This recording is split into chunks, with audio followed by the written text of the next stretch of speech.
Sam Pitroda की टिप्पणी पर भाजपा नेता सुधांशु त्रिवेदी ने कहा, कांग्रेस पार्टी के चीन के साथ हुए करार का इजहार सैम पित्रोदा ने दिन दहाड़े कर दिया है। गंभीर बात यह है कि जिस प्रकार की बात सैम पित्रोदा ने कही है वो भारत की अस्मिता, कूटनीति और संप्रभुता पर बहुत गहरा आघात है। आप सभी जानते हैं कि प्रधानमंत्री श्री नरेंद्र मोदी जी के नेतृत्व में भारत ज्यों-ज्यों आर्थिक, सामरिक और कूटनीतिक दृष्टि से विश्व के पटल पर एक शक्तिशाली और प्रभावशाली देश के रूप में उभरता जा रहा है और देश के अंदर सामाजिक और आर्थिक सशक्तिकरण का नया दौर चल रहा है, त्यों-त्यों अनेक प्रतिगामी शक्तियां भारत की इस अभूतपूर्व विकास को और प्रगति को रोकने के लिए अनेक प्रकार के षड्यंत्र करती दिखाई पड़ रही है। उसी श्रृंखला में आज मैं आपका ध्यान आकृष्ट करना चाहता हूं कि जो कुछ कांग्रेस पार्टी और उनके आइडियोलॉजिकल थिंक टैंक कहे जाने वाले लोग समय समय पर कहते आ रहे हैं, वो चीजें अब पूरी तरीके से जनता के सामने आती जा रही है। ओवरसीज कांग्रेस के प्रेसिडेंट सैम पित्रोदा, जो कांग्रेस के आइडियोलॉजिकल थिंक टैंक के प्रतीक माने जाते हैं, उन्होंने आज चाइना को लेकर जिस प्रकार का बयान दिया है, उससे यह बात बहुत साफ हो गई है कि कांग्रेस पार्टी के चीन के साथ हुए करार का इजहार सैम पित्रोदा ने दिन दहाड़े कर दिया है। प्रत्यक्ष रूप से साफ साफ दिखाई पड़ रहा है। और ऑन द लाइटर नोट में कहना चाहूंगा, हिंदी में कहावत होती है, गुरु गुड़ रह गए और चेला शक्कर हो गए, मगर यहां जो चेला है वो तो गुड़ रह गए और गुरु चीनी हो गए। परंतु गंभीर बात यह है कि जिस प्रकार की बात सैम पित्रोदा जी ने कही है, वो भारत की अस्मिता, भारत की कूटनीति और भारत की संप्रभुता पर बहुत गहरा आघात है। उन्होंने इस प्रकार की बात कही कि चीन के साथ तो किसी प्रकार का विवाद ही नहीं है, जैसे भारत ही अग्रसर की भूमिका में, यानी आक्रामक मुद्रा लिए हुए, और ये कोई उनका अलग बयान नहीं है। ये ओवरसीज कांग्रेस के चीफ है, यानी समुद्र पारी कांग्रेस के प्रमुख हैं। अब समुद्र पार से तो सोरस के सुर भी कांग्रेस के साथ मिलते हुए नजर आते हैं, परंतु यहां पर एक बहुत गंभीर बात है कि जो कुछ सैम पित्रोदा ने कहा है, ये कोई आइसोलेटेड इवेंट नहीं है, आइसोलेटेड स्टेटमेंट नहीं है। इस प्रकार के कई बयान राहुल गांधी विदेश में दे चुके हैं। कुछ समय पहले उन्होंने अपने विदेश दौरे पर कहा कि चीन ने बेरोजगारी की समस्या को बहुत अच्छे से दूर किया है। गलवान में हमारे 20 सैनिक शहीद हो गए और उसके बाद आपके नेता इस प्रकार की भाषा बोलते हैं तो ये निंदनीय है। इसी भाव और इसी विचार के अनेक स्टेटमेंट राहुल गांधी पहले दे चुके हैं। याद करिए, राहुल गांधी जी ने विदेश में क्या कहा था कि चाइना ने बड़ा संघर्ष करते हुए ऊपर उठने का उदाहरण प्रस्तुत किया है उन चुनौतियों के बीच से।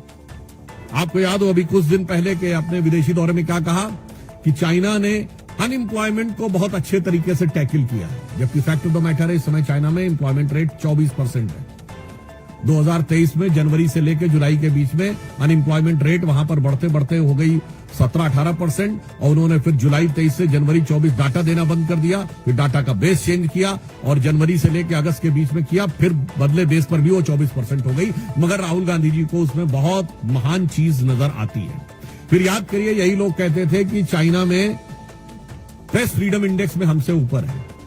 जबकि चाइना के डिफेंस मिनिस्टर ली शॉन्गफू गायब हो गए, चाइना के फॉरेन मिनिस्टर क्विंग गैंग गायब हो गए, वहां की सबसे बड़ी कंपनी अलीबाबा के चीफ जैक मा गायब हो गए, परंतु इनको उसमें भी नजर आता था। अब आप आइए, इसके बाद उन्होंने कहा कि इकोनॉमिक ग्रोथ बहुत शानदार की गई है। ये सारे स्टेटमेंट्स हैं, और इकोनॉमिक ग्रोथ की फैक्ट ऑफ द पोजीशन यह है कि 2024 में दुनिया की सबसे बड़ी रियल एस्टेट कंपनी, जो एक चाइनीज कंपनी थी एवरग्रांड, उसकी लिक्विडिटी हो गई। हांगकांग कोर्ट ने कह दिया लिक्विडेट कर दिया जाए। चीन के ह्यूनान प्रोविंस में कई बैंक्स बैंकरप्ट हो गए, कितनी रियल एस्टेट कंपनीज बैंकरप्ट हो गई। That is one other thing. उस प्रक्रिया में जब हम यह देखते हैं कि यह बयान सैम पित्रोदा का आया है, पहली बात तो हम बहुत साफ करना चाहते हैं, भारत सरकार प्रधानमंत्री श्री नरेंद्र मोदी जी के नेतृत्व में विश्व के हर देश के साथ अच्छे और सौहार्दपूर्ण संबंध चाहती है, परंतु वो राष्ट्रीय स्वाभिमान, सुरक्षा और सुदृढ़ता को बनाए रखते हुए। अब इसके बाद उनका यह बयान कहना, तो मैं पूछना चाहता हूं, ये गलवान के शहीदों का अपमान है कि नहीं? मैं कांग्रेस पार्टी से सीधे पूछना चाहता हूं। गलवान में जो हुआ, हमारे 20 सैनिक बलिदान हो गए, और उसके बाद यदि आपका ओवरसीज का चीफ इस प्रकार की भाषा बोलता है तो यह निंदनीय है, भर्त्सना योग्य है, और यह भारत और भारतीय सेना, भारतीय सैनिकों के बलिदान का घनघोर अपमान है। इसलिए मैंने आपसे बात कही कि यह एक पूरा सीक्वेंस ऑफ इवेंट है जिसमें सैम पित्रोदा बोलते हुए नजर आ रहे हैं। वैसे ऑन द रेफरेंस मैं आपको पहले बता दूं, बोल चुका हूं तो एक बार रिमाइंड भी कर दूं। वैसे आपको पता है, भारत में एक दौर ऐसा भी था जब चीन को हमने सैनिकों को चावल प्रोवाइड किए थे। 21 जून 1952 को जवाहरलाल नेहरू की प्रेस कॉन्फ्रेंस में उनसे पूछा गया कि आपने क्या चीन की सेना को रसद प्रदान की है? तो उन्होंने कहा हाँ, हमने थोड़ी मात्रा में की है, पर वो हजारों टन चावल था। और कहा इसलिए कि उनको बहुत जरूरत है, हम उनको जिंदा रखने के लिए दे रहे हैं, जबकि उस समय तिब्बत में एट्रोसिटीज हो रही थी। और वो इसलिए था कि उस समय चाइना का नियरेस्ट शहर चेंगडू 2000 किलोमीटर से अधिक दूर था और सड़कें भी खराब थी। भारत से तवांग से 250 पौने 300 किलोमीटर की थी और सड़क भी अच्छी थी। यानी उस दौर से आज तक चला आ रहा है। तो मैं साफ साफ कांग्रेस पार्टी से कहना चाहता हूं कि कांग्रेस पार्टी ने स्पष्ट रूप से यह दर्शा दिया है कि वो चीन के साथ हुए अपने करार के प्यार में, राजीव गांधी फाउंडेशन को चाइनीज एम्बेसी से मिले हुए लोन के दबाव में बोल रहे हैं और लगातार इस प्रकार के बयान दे रहे हैं। इसके लिए उनको आकर सीधे सीधे सफाई देनी चाहिए। और वो अनेक उदाहरण हैं, वो सब तो अपनी जगह है। दूसरा विषय, एक और अधिक महत्वपूर्ण विषय आया है, भारत के चुनावी व्यवस्था को किस प्रकार से ये समुद्र पारीय कांग्रेस के अध्यक्ष के साथ साथ ये समुद्र पार से एक दूसरे प्रकार की जो संकेत प्राप्त हो रहे हैं, वो भी यह दर्शाते हैं कि भारत के लिए किस प्रकार के दुरभिसंधियां भारत के अंदर बैठे हुए कुछ लोग और कुछ भारत विरोधी शक्तियों के साथ चल रही हैं। कि एक international foundation for electoral systems नामक एक संस्था है, जिसने 2011 में भारत की एक संस्था India international institute of election management, जो कि चुनाव आयोग के साथ संबंधित संस्था है, इसके साथ एक करार किया। और ये करार में जो पीछे से सपोर्ट आ रही है वो CEPPS consortium for election political process, election and political process strengthening नामक संस्था से आ रही है, जो जॉर्ज सोरेस के ओपन सोसाइटी फाउंडेशन के साथ उसके संबंध हैं, जिसने $500 million भारत में इन्वेस्ट किए एक माध्यम से, यूएसएड इत्यादि के माध्यम से, और इसके बाद से $3-3.5 लाख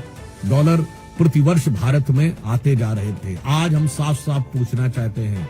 कि भारत के इलेक्शन प्रोसेस, जबकि फैक्ट ऑफ द मैटर यह है कि 2020 में आप याद करिए, जब अमेरिका में चुनावी प्रक्रिया को लेकर अनेक प्रकार के प्रश्न उठे थे, तो भारत की चुनावी प्रक्रिया की तारीफ की गई थी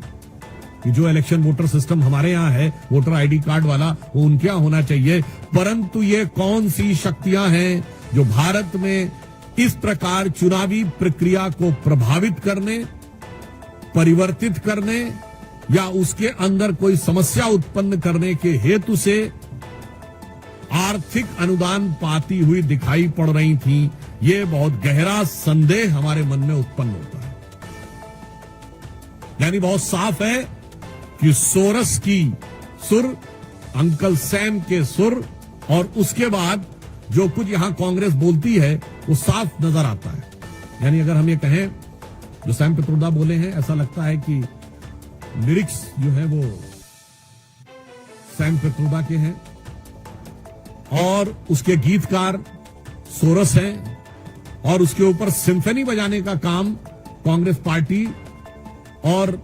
इंडी गठबंधन के लोग कर रहे हैं। तो आज हम साफ साफ देश की जनता से कहना चाहते हैं कि अब कोई किंतु परंतु नहीं रहना चाहिए। और तीसरा विषय जो आप सबको ध्यान है, कांग्रेस के वरिष्ठ नेता और लोकसभा में उपनेता श्री गौरव गोगोई का जिस प्रकार के जॉर्ज सोरस के इस फाउंडेशन के साथ कनेक्शन नजर आता है, पाकिस्तान की एम्बेसी में उनकी बातचीत की फोटो, पाकिस्तान की दूतावास में मधुर मनोभावों के साथ वार्तालाप करते हुए और भारत में आकर भारतीय सेना, भारतीय वायुसेना, भारतीय अर्धसैनिक बलों के विरुद्ध कटुतापूर्ण शब्दों का इजहार करते हुए ये बातें अब बहुत साफ दिखाई पड़ती हैं कि देश के ऊपर आघात करने के एजेंडा बहुत साफ है कि विदेशी शक्तियों के लिए जो भारत के विरोधी शक्तियां हैं उनके लिए कांग्रेस की मोहब्बत की दुकान है, जिसमें मोहब्बत सोरस से भी है, मोहब्बत चाइना से भी है और भारत के अंदर एक दूसरे से लड़ाने का विधान है। याद करिए, ये कहते हैं उत्तर और दक्षिण को लड़ाओ। इनके कर्नाटक के वित्त मंत्री ने कहा था कि साउथ में रेवेन्यू कलेक्शन ज्यादा है तो उत्तर से अलग होना चाहिए। इनके तेलंगाना और तमिलनाडु के मंत्रियों ने उत्तर प्रदेश और बिहार के बारे में जो बोला वो क्या है, एक राज्य को दूसरे राज्य से लड़ाओ।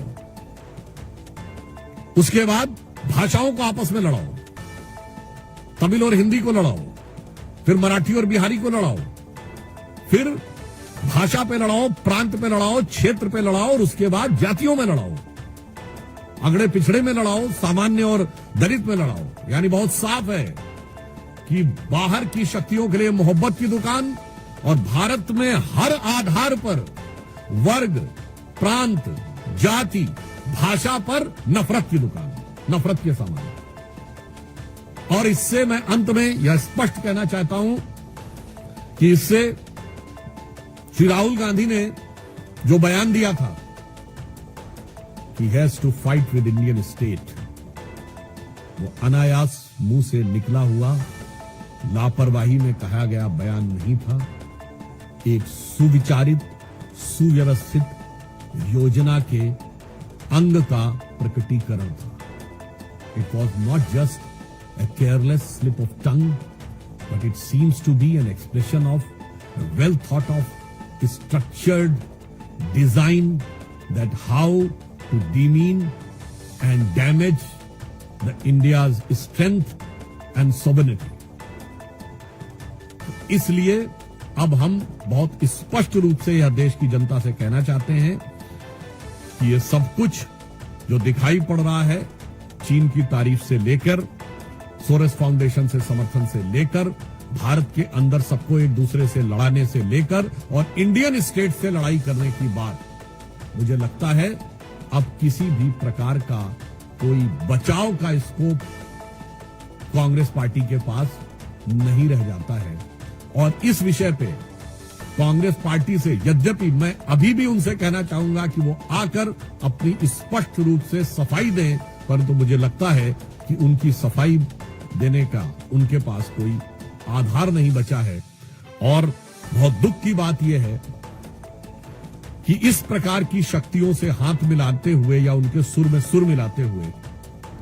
बात करते हुए भारत के अंदर के दलों का समर्थन हर राष्ट्रभक्त को बहुत पीड़ा देता है और उसके साथ गंभीर प्रश्न भी उठाता हुआ